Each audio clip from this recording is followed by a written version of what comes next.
Bandera Reports Afternoon Edition.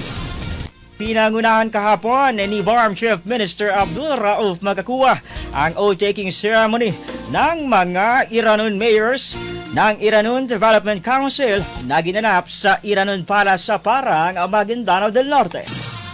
Nanumpa kahapon sina IGC President Mayor Kahar Ibay ng Parang, Mayor Abdul Rauf Tumawis ng Barira, Mayor Zuria Bansil Guro ng Matanog at Mayor Pamia Guro ng Burdon.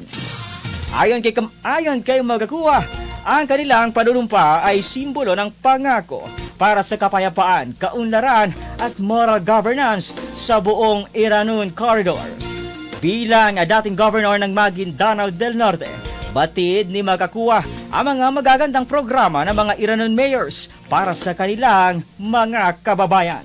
Bandera Reports Afternoon Edition.